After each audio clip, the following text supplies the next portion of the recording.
दोस्तों आज की सेशन में हम बात करने वाले हैं राजस्थान पैरामेडिकल काउंसिल से तैयारी करने वाले सभी साथियों। इसमें भी हम बात करेंगे पर्टिकुलर जो डीआरटी कर रहे हैं और जिनके एग्जाम जो होने वाले हैं अभी फर्स्ट ईयर के, यानी 2023 बैच वालों के लिए हम बात करेंगे। यहाँ पे देखो इम्पोर्टेंट क्या है दोस्तों, इम्पोर्टेंट ये है कि अब तक अभी आपने कुछ भी नहीं भी पढ़ा है ना दोस्तों, तो भी अब आप इस वीडियो को देख करके अपनी तैयारी को बेहतरीन कर सकते हैं, क्योंकि आज हम बात करने वाले हैं कि किस प्रकार से आप अपनी तैयारी करेंगे और साथ में बात करेंगे पेपर का पैटर्न भी क्या रहने वाला है।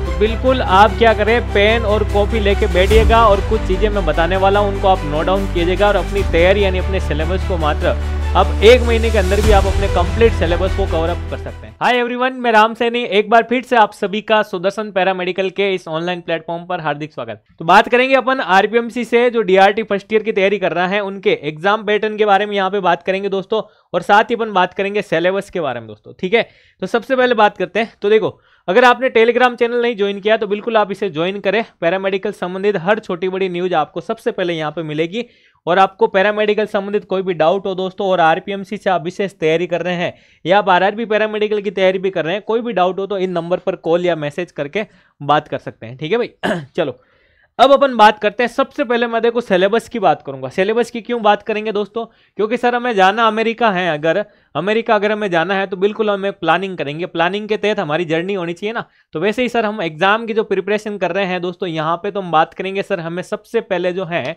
एक डायरेक्शन मिलना चाहिए दोस्तों। डायरेक्शन कौन बताएगा, सिलेबस बताएगा भाई। सिलेबस कंप्लीटली हमें याद होना चाहिए कि हमारे टॉपिक जो है ये सारे सिलेबस में है।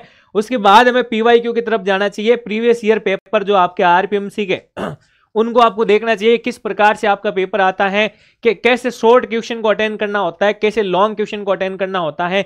तो कंप्लीटली अपन बात करेंगे यहाँ पे। ठीक है, तो पहले हम सिलेबस की बात करेंगे। जो diploma in radiation technology DRT की तैयारी कर रहे हैं, डीआरटी फर्स्ट ईयर में है दोस्तों, उनके लिए हम बात करते हैं। तो आपके देखो सबसे पहले हम बात करें, एक पेपर होता है दोस्तों आपके radiological anatomy, physiology and pathology. ठीक है ना, तो एनाटॉमी के अंदर अपन कंप्लीटली हमारे बॉडी के बारे में पढ़ते हैं। बॉडी के सारे इंटरनल ऑर्गन्स हैं, सिस्टम्स हैं और उनसे रिलेटेड फिजियोलॉजी है। ठीक है ना, जैसे हम बात करें फिजियोलॉजी में, जैसे हमने इंटरनल ऑर्गन के बारे में पढ़ा, या एक ऑर्गन की बात करें, जैसे मान लो एक सेंसरी ऑर्गन ले लेते हैं, जैसे ईयर लिया, ईयर के बारे में कंप्लीट एनाटॉमी पढ़ ली, तो उसके पीछे की फिजियोलॉजी क्या है। ठीक है ना, तो हमने ईयर की फिजियोलॉजी यानी hearing of physiology of hearing के बारे में उसकी फिजियोलॉजी पीछे क्या पढ़ ली, वो उसके अंदर कौन कौन से डिजीज हो सकते हैं, तो वो पूरा पार्ट हमने पैथोलॉजी के अंदर इंक्लूड कर लिया। तो इस प्रकार से एक सब्जेक्ट को हमें कवर अप करना है। तो क्या क्या टॉपिक सिलेबस में कंटेंट्स की बात करें यहाँ पे, तो देखो gross radiological surface anatomy of human body की हमारे यानी कि हमारे शरीर की जितनी भी एनाटॉमी है उसकी बात करेंगे, जिसमें आपके देखो दोस्तों पर्टिकुलर दे भी रखा है कि आपके स्केलेटन सिस्टम यानी स्केलेटन सिस्टम के अंदर बोन और जॉइंट्स का पार्ट दे रखा है। फॉर्मेशन ऑफ बोन यानी कि हम बात करें सर ओसिफिकेशन के बारे में, ग्रोथ ऑफ स्केलेटन के बारे में दे रखा है। सेंटर ऑफ ओसिफिकेशन के अंदर हम पढ़ते हैं टाइप ऑफ बोन्स के बारे में, टाइप ऑफ जॉइंट्स के बारे में, थोरेसिक कंटेंट। ठीक है, और इसके साथ बात करें general location of organs and vessels, abdominal viscera, location of major organ, type of cells, composition and development, cell function and tissue differences. कहने का मतलब मैं आपको बताता हूं कि एक पूरा बेसिक से लेकर के आपके सारे सिस्टम जो है बॉडी के वो दे रखे हैं। अब सबसे पहले आपको क्या पढ़ना है दोस्तों, सबसे पहले आपको स्टार्ट करना है बेसिक से, एनाटॉमी के बेसिक, यानी आप पढ़ोगे क्या, छोटी छोटी टर्मिनोलॉजी के बारे में पढ़ोगे। टर्मिनोलॉजी से होते हुए फिर आप आओगे किसके अंदर, आप बॉडी के ऑर्गेनाइजेशन के बारे में, ऑर्गेनाइजेशन ऑफ आवर बॉडी, हमारा शरीर किस प्रकार से मिलता है, किस प्रकार से कंपोनेंट से मिलकर बनता है, सेल से, टिश्यू से, तो उन सब के बारे में पढ़ना है। तो सेल के बारे में पढ़ोगे, कंप्लीट साइटोलॉजी दे रखी है। टिश्यू के बारे में पढ़ोगे, कंप्लीट आपके हिस्टोलॉजी दे रखी है। फिर आप क्या करोगे, जैसे हम बात करते हैं सर माइक्रोमोलिक्यूल से मैक्रोमोलिक्यूल से सेल, सेल से टिश्यू, टिश्यू से ऑर्गन से सिस्टम, तो एक कड़ी से कड़ी मिलाते हुए चीजें पढ़ोगे तो आपका पूरा एक सब्जेक्ट भी तैयार हो जाएगा दोस्तों। ठीक है ना, तो ये टिश्यू वगैरह पढ़ के फिर आप सिस्टम की तरफ आओगे। तो सबसे पहले ही आपको स्केलेटन सिस्टम के बारे में पढ़ना है। फिर हम बात करें यहाँ पे कि सर आपके अदर सिस्टम्स की बात करें, जैसे रिप्रोडक्टिव ऑर्गन से मिलकर के रिप्रोडक्टिव सिस्टम बनता है, तो कंप्लीट उसकी डिटेल उसके बारे में पढ़नी है। ठीक है, फिर कुछ पार्ट आपके जैसे कि यहाँ पैथोलॉजी का भी दे रखा है। यहाँ पे हम बात करें sir the nature and appearance of bacteria भी दे रखा आपके सिलेबस में। कॉमन बिनाइन ट्यूमर्स के बारे में, मैलिग्नेंट ट्यूमर्स के बारे में दे रखा है। और यहाँ पे हम बात करें स्प्रिट, ठीक है ना, घाव लीजन के बारे में दे रखा बिल्कुल। तो ये कुछ टॉपिक जो है आपके दोस्तों पैथोलॉजी से रिलेटेड भी यहाँ पे दे रखा है। इसके अलावा हम बात करें टाइप ऑफ नर्व टिश्यू या न्यूरोग्लिया के बारे में दे रखा है। नर्व टिश्यू में किसको, न्यूरोग्लिया। मस्कुलर टिश्यू दे रखा है एंड टाइप्स दे रखा है। एबनॉर्मलिटी इन टिश्यू, टिश्यू के अंदर क्या एबनॉर्मलिटी यानी पैथोलॉजी पता नहीं है। अल्सरेशन हो गया, सेप्सिक, असेप्सिस और एंटीसेप्सिस के बारे में। कार्डियक सिस्टम आ गया, फिर आपके हार्ट एंड ब्लड, और हार्ट एक क्या पंपिंग ऑर्गन है, इसके अंदर क्या ब्लड सर्कुलेशन होता है। तो ब्लड सर्कुलेशन करने वाली होती कौन है, कंपोनेंट्स की बात करें सर, वेसल्स वगैरह, ये सारी चीजें आपके सिलेबस में हैं। फिर कंप्लीटली आपके ब्लड भी जो है आपके सिलेबस में दे रखा है। तो ये सारी चीजें और इनसे रिलेटेड आपके डिजीज। फिर हम बात करें रेस्पिरेटरी सिस्टम के बारे में, किसके बारे में बात करें, रेस्पिरेटरी सिस्टम के बारे में पढ़ना है। फिर हम बात करें यहाँ पे डाइजेस्टिव सिस्टम, लिम्फेटिक सिस्टम, और यहाँ पे हम बात करेंगे दोस्तों आपके सारे यानी एलिमेंट्री सिस्टम आपके आ गया, डाइजेस्टिव वगैरह। तो ये जितने भी सिस्टम है दोस्तों, इनसे रिलेटेड आपको पूरा पार्ट जो है तैयार करना है, ठीक है। आगे हम बात करें कि जैसे रेस्पिरेटरी के अंदर आओगे सर, ऑर्गन क्या पढ़ते हैं, लंग्स के बारे में पढ़ ली, फिजियोलॉजी ऑफ ब्रीथिंग का पढ़ लिया। डाइजेस्टिव सिस्टम में आगे सारे डाइजेस्टिव ऑर्गन के बारे में पढ़ लिया, एसेसरी ऑर्गन पढ़ लिया, फिर आपके डाइजेशन होता है क्या वो पढ़ लिया, एब्जॉर्प्शन पढ़ लिया। तो इस प्रकार से ये सारी चीजें आपको कंप्लीटली पढ़ोगे, यहां से आपके क्वेश्चन बनते दोस्तों, ठीक है। ये दे रखा आपके salivary glands, pharynx, oesophagus, stomach, small intestine, large intestine, ये सारी चीजें। फिर आता दोस्तों आपके दे रखा है यूरिनरी ट्रैक्ट यानी कि यूरिनरी सिस्टम के बारे में। Urinary system, kidney, ureter, urinary bladder और यूरेथ्रा, ठीक है। और रिप्रोडक्टिव सिस्टम दे रखा है, 2 प्रकार का होता है, मेल फीमेल, इन सब के बारे में। मेंस्ट्रुएशन के बारे में दे रखा है, प्रेगनेंसी और लैक्टेशन के बारे में। तो कंप्लीट रिप्रोडक्टिव सिस्टम में ये सारी चीजें पढ़ते हैं। फिर आपके नर्वस सिस्टम का पार्ट आ गया। नर्वस सिस्टम में आपके सर हम ऑर्गन की बात करें, ब्रेन के बारे में पढ़ते हैं। और अगर नर्वस सिस्टम को अगर अपन क्लासीफाई करें तो 2 पार्ट से हम पढ़ते हैं इसको, सीएनएस और पीएनएस के बारे में। सीएनएस के अंदर अपन ब्रेन स्पाइनल कॉर्ड पढ़ते हैं, पीएनएस में मोटर और सेंसरी के बारे में पढ़ते हैं।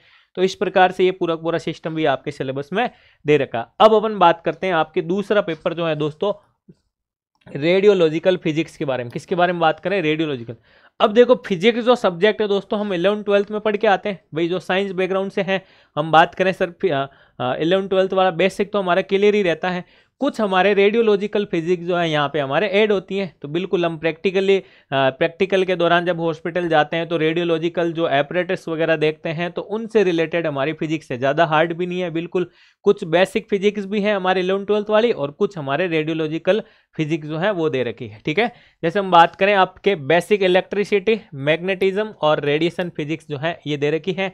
यूनिट्स ऑफ मेजरमेंट्स, फोर्स दे रखा है, वर्क है, एनर्जी है, हीट है, ये सारी चीज़ें दे रखी हैं। और ट्रांसमिशन ऑफ हीट, ठीक ना, जैसे 5 नंबर का क्वेश्चन यहाँ से डायरेक्ट पूछा जाता है। मैग्नेटिज्म का पूरा इलेक्ट्रिसिटी दोस्तों और मैग्नेटिज्म, ये पूरा पार्ट आपके दे रखा है। फिर इन दोनों को जब हम क्या करते हैं, कंबाइन करते हैं, जिसे हम क्या कहते हैं, इलेक्ट्रोमैग्नेटिज्म कहते हैं, वो भी आपके पार्ट पूरा पूछा जाता है। तो इलेक्ट्रिसिटी के अंदर ही फिर आपके कंडक्टर, इंसुलेटर, ये सारी चीज़ें जो आपके हम एज इट इज पढ़ते भी, ठीक है। आगे बात करते हैं, देखो करंट आ गया, इलेक्ट्रिसिटी, ओम्स लॉ आ गया, various units of currents, voltage and rectifiers वगैरह, ये सारी चीजें भी हमारे सिलेबस में दे रखी फिजिक्स के अंदर। और ये भी सर हम जो है छोटी क्लासों में पढ़ते हुए आए। फिर हम बात करें दोस्तों इलेक्ट्रोमैग्नेटिक इंडक्शन और ट्रांसफॉर्मर की बात करें, इंपॉर्टेंट भी आपके बड़ा क्वेश्चन भी बनता है, ठीक है ना, इसकी रेटिंग के बारे में और इंडक्शन मोटर वगैरह ये सारी चीजें। फिर डीसी और एसी के बारे में आ जाता है, डायरेक्ट करंट और अल्टरनेटिव करंट के बारे में, तो ये भी आपको ध्यान रखना है। फिर हम बात करते हैं दोस्तों रेडियोलॉजिकल फिजिक्स में आते हैं तो एक्सरे ट्यूब आ जाती हैं, ट्यूब के कंप्लीटली कंपोनेंट्स आ जाते हैं, एनोड कैथोड वगैरह ये सारी चीजें। फिर आ जाता है उसका एक्सरे सर्किट वाला पार्ट्स पूरा जो यहाँ पे आपको एज इट इज दिया हुआ रहता है। फिर मैंने अभी बात बताई थी आपको एपरेटस फॉर रेडियोग्राफी में कौन कौन से एपरेटस जो यूज करते हैं, रेडियोथेरेपी के एपरेटस की बात करें, और यहाँ पे हम बात करें कि imaging and its routine maintenance. फिर हम बात करें main supply, basic X-ray circuit, control and stabilising equipment, motors, various exposure timers, controls of. तो ये पूरा बेसिक पार्ट है हमारे रेडियोलॉजिकल फिजिक्स से रिलेटेड। मशीनरी पार्ट भी है, उनके वर्किंग प्रिंसिपल से रिलेटेड भी है, और उनके एप्लीकेशन और इंडिकेशन से रिलेटेड भी पार्ट है। फिर लास्ट में आता आपके इनके ऊपर किस प्रकार से हम क्वालिटी कंट्रोल वाला, क्वालिटी एश्योरेंस का देखते हैं, और यानी कि मेंटेनेंस वाला पार्ट। तो ये सारा कंप्लीटली जो है दोस्तों हमारे रेडियोलॉजिकल फिजिक्स के अंदर दे रखा है। इसके बाद बात करें कि ये सारी मशीनें वगैरह तो सर हमारे डिपार्टमेंट में जो लगी होती है। इसके बाद हम बात करें कि जैसे मेमोग्राफी इक्विपमेंट आ गया, मोबाइल इक्विपमेंट आ गया जो, ठीक है ना, जैसे हम बेड साइड रेडियोग्राफी करने जाते हैं तो उन मशीन्स की भी फिजिक्स से रिलेटेड हमारे जो पोर्शन है, फोटोप्लूरोग्राफी है, तो ये सारी चीजें, तो 3-4 ये मशीनरी पार्ट्स हैं, इनसे रिलेटेड फिजिक्स हैं, तो ये भी आपके दे रखा है सिलेबस, ठीक है। थर्ड हम बात करते हैं रेडियोग्राफी। रेडियोग्राफी के अंदर यानी कि जितने भी एक्सरे किए जाते हैं उनके पार्ट्स और उनकी पोजिशनिंग से संबंधित पूरा पार्ट। जैसे हम बात करें रूटीन रेडियोग्राफिक टेक्निक्स जो है वो फॉर होल बॉडी, ठीक है ना, पूरी बॉडी के लिए जो है रूटीन रेडियोग्राफिक टेक्निक्स यूज की जाती है। तो उसके मैंने 16 पॉइंट्स भी आपको बता रखे हैं, वो वापस से मैं बता भी दूंगा, ठीक है ना। जैसे हम स्कल और नेक रेडियोग्राफी की बात करें और पर्टिकुलर जो है अलग अलग हम बात करें यहाँ पर रेडियोग्राफी के लिए अलग अलग व्यूज भी जो है हमारे पूछे भी जाते हैं एग्जाम में, और व्यूज के बारे में भी हमें पढ़ना होता है। तो यहाँ पे मैं बात करूंगा बिल्कुल स्कल और नेक से रिलेटेड रेडियोग्राफी, ठीक है। ये सारी की सारी चीजें आपको एज टेलीग्राम पे पीडीएफ भी मिल जाएगी। अपर लिम्स की रेडियोग्राफी कंप्लीटली अपर स्लिम, जिसको हम स्केलेटन सिस्टम में पढ़ते हैं, 60 बोन्स आर इंक्लूडेड इन अपर लिम। तो आपकी जो एनाटॉमी है दोस्तों वो वाला पार्ट क्लियर होगा वहां पे, तो रेडियोग्राफी भी आपको इजी लगेगी, ठीक है भाई। तो ये सारी चीजें, फिर आता है आपके चेस्ट और थोरेक्स से संबंधित, थोरेक्स की बोन और चेस्ट से संबंधित जितनी भी रेडियोग्राफी है, क्या एपीपी है, ठीक है ना, लेटरल ओब्लिक, ये सारी चीजें व्यू है जो आ जाते हैं। एब्डोमेन रेडियोग्राफी, वर्टिबल कॉलम की रेडियोग्राफी, हिप्स और पेल्विस से रिलेटेड रेडियोग्राफी, ये सारी जो है हमारे किसके अंदर आ जाते हैं दोस्तों, लोअर लिम्ब हो गया। ये सब के सब सर हम इंक्लूड करते हैं किसके अंदर, रेडियोग्राफी वाले सब्जेक्ट के अंदर, ठीक है, जो हमारा तीसरा सब्जेक्ट रेडियोग्राफी, ठीक है। और इसके अंदर दोस्तों डेंटल रेडियोग्राफी जो है, यानी कि हम जो तित के एक्सरे करते हैं, मैक्रो एंड माइक्रो रेडियोग्राफी है, mobile and portable for bed side के लिए जो यूज की जाती हैं, ऑपरेशन थिएटर में जो रेडियोग्राफी यूज करते हैं, साइन रेडियोग्राफी है, या कोई फॉरेन बॉडी हमारे बॉडी के अंदर लोकलाइज हो जाती हैं, तो इन सब के लिए किस प्रकार से रेडियोग्राफी की जाती है। और मोबाइल और हम बात करें इनके तो इक्विपमेंट्स भी अलग होते हैं, तो इन सब की जो है आपके थ्योरी जो है वो आपके सिलेबस के अंदर इंक्लूड है दोस्तों, ठीक है। अब बात करते हैं, लास्ट सब्जेक्ट आता है अपने क्या, डार्क रूम प्रोसीजर के बारे में। सर किसके बारे में, dark room procedure. Dark room क्या होता है दोस्तों, एक प्रोसेसिंग रूम होता है जिसके अंदर फिल्म की प्रोसेसिंग की जाती है, एक्सरे फिल्म की क्या की जाती है, प्रोसेसिंग की जाती है। और ये एक पूरा क्या होता है, क्लोज रूम होता है, जिसके अंदर कोई भी प्रकार की लाइट जो है वो नहीं होती है। लेकिन हम बात करें यहाँ पे कि इसके अंदर कौन कौन सी लाइट यूज की जाती हैं और कब कब यूज की जाती है, तो ये सारी चीजें हम जो यहाँ पे पढ़ते हैं। तो डार्क रूम के प्रोसीजर हो गया, ठीक है, और फिल्म मटेरियल का पार्ट आ गया, सेंसिटिविटी है, एक्सरे फिल्म स्टोरेज है, स्क्रीन कौन कौन सी यूज करते हैं, ये सारी चीज़ें, कैसेट जो हम यूज करते हैं, फिर किस प्रकार से उसका प्रोसेसिंग किया जाता है, ठीक है। फिल्म प्रोसेसिंग के अंदर जो है आपके कौन कौन से हम बात करें कि सॉल्यूशन वगैरह यूज किए जाते हैं, वो भी सारी चीज़ें आपके फिल्म रिंजिंग, बासिंग और ड्राइंग का सिलेबस में है। आपके फिल्म प्रोसेसिंग इक्विपमेंट कौन कौन से हैं, डार्क रूम की डिजाइन कैसी होनी चाहिए, और रेडियोग्राफिक इमेज यानी फिल्म के बारे में, और इसको प्रभावित करने वाले कारक कौन कौन से होते हैं, तो ये सारी चीज़ें आपके जो है सिलेबस में दोस्तों दे रखी है, ठीक है।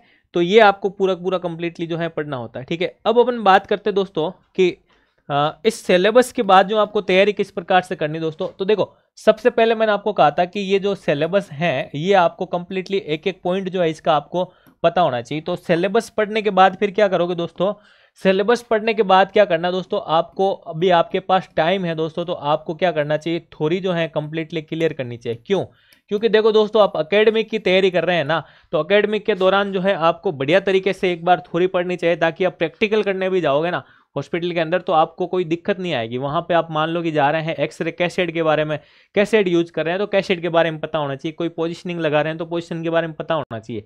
तो सिलेबस होने के बाद कंप्लीटली आप अच्छे तरीके से एक बार थ्योरी को क्लियर करें, ठीक है ना। थ्योरी क्लियर करने के बाद देखें आप क्या पर्टिकुलर टॉपिक देखें, पर्टिकुलर जो है पर्टिकुलर हम बात करें दोस्तों टॉपिक वाइज, फिर आप क्या करें दोस्तों पर्टिकुलर टॉपिक वाइज आप किससे मैच करें इनको, PYQ से। यानी कि आपके जैसे मान लो आप एक सब्जेक्ट लेके बैठे हो एनाटॉमी में भी मान लो आपने स्केलेटन सिस्टम लिया, ठीक है ना। अब स्केलेटन आपने पूरा पढ़ लिया है, तो यहाँ से फिर आप क्या करो, इससे मैच करो कि आपके क्वेश्चन कैसे कैसे आए हैं, ठीक है। अब आता है एक और कि आपके पूरा एग्जाम जो होता है दोस्तों ये कैसा होता है, रिटन होता है। कैसा होता है, रिटन होता है, यानी आपको लिखना होता है, ठीक है ना। तो इसमें आपके जो है दोस्तों एक तो पूछे जाते हैं शॉर्ट नोट्स के क्वेश्चन। कैसे पूछे जाते हैं, शॉर्ट नोट्स के क्वेश्चन, और एक पूछे जाते हैं लॉन्ग क्वेश्चन, ठीक है ना। शॉर्ट नोट्स वाले क्वेश्चन 5 नंबर के हैं और ये आपके 20 नंबर के पूछे जाते हैं। तो आपको एक ये भी डिसाइड करना पड़ेगा दोस्तों कि शॉर्ट नोट्स वाले में आपको क्या क्या लिखना होता है। शॉर्ट नोट्स वाले में आपको क्या क्या लिखना होता है, पर्टिकुलर आपको क्या करना पड़ेगा, क्वेश्चन के अकॉर्डिंग जो है पहचान करना पड़ेगा। लॉन्ग क्वेश्चन के अंदर आपको कितनी थ्योरी देनी होती है, क्या क्या पॉइंट देने होते हैं, क्या क्या चार्ट बनाने होते हैं, तो ये भी बिल्कुल बहुत जल्द मैं आपको शॉर्ट नोट्स और लॉन्ग क्वेश्चन के बारे में भी बिल्कुल वीडियो के माध्यम से बताऊंगा कि एक शॉर्ट क्वेश्चन को कैसे अटेंड करना है और लॉन्ग क्वेश्चन में क्या क्या चीज़ें लिखी जाती है, ठीक है। और ये भी बात करेंगे कि सर एग्जाम से 1 महीने पहले भी हमें किस प्रकार से जो है चीज़ों को रिवाइज करना चाहिए और पढ़ना चाहिए। क्या फुल लेंथ वाले क्वेश्चन को भी हम कम टाइम में तैयार कर सकते हैं क्या? तो बिल्कुल हम कर सकते हैं दोस्तों, ठीक है ना। तो ये हमने कंप्लीटली डीआरटी फर्स्ट ईयर के सिलेबस के बारे में बात की है और सिलेबस देखने के बाद आपको इस प्रकार से पढ़ना है जो चीज़ें मैंने आपको सारी सारी बताई है, ठीक है। और इस प्रकार से अगर आप तैयारी भी करना चाहते हैं दोस्तों तो आप बिल्कुल सुदर्शन पैरामेडिकल के साथ जुड़कर भी तैयारी कर सकते हैं, ठीक है ना। आप बिल्कुल सुदर्शन पैरामेडिकल के ऐप को डाउनलोड करें और यहाँ पे आप क्या करें, विजिट करें, ठीक है ना। आपको जो है आरपीएमसी की तैयारी करने वाले वैसे तो सारे के सारे बैचेज मिल जाएंगे और डीआरटी की आपकी बात करूँ तो बिल्कुल आरपीएमसी के अंदर आपको कैसा लिखना होता है, Hindi plus English mix language में लिखना होता है, तो पर्टिकुलर आपको इसी बेसिस पर सारी चीज़ें मिलेगी। और आपके जो पीवाईक्यू हैं यानी प्रीवियस ईयर क्वेश्चन पेपर हैं वो भी आपको जो है सॉल्यूशन प्रोवाइड करवाए जाएंगे, सारी की सारी चीज़ें, ठीक है ना। इसके साथ ही आपको रिटन प्रैक्टिस भी सिखाई जाती है, ठीक है ना, रिटन प्रैक्टिस, ठीक है। और इसके बाद आता है एक आपके डायग्राम प्रैक्टिस, क्योंकि आपके डायग्राम बनाए बिना जो है मार्क्स नहीं मिलते हैं दोस्तों। तो ये सारी चीज़ें तो बिल्कुल आप ऐप को डाउनलोड करें और विजिट करें, ठीक है। और अगर वीडियो पसंद आए तो बिल्कुल आप इसको लाइक करें, दोस्तों के साथ शेयर करें और अगर आप चैनल पर नए हैं तो इसको जरूर सब्सक्राइब करें। धन्यवाद।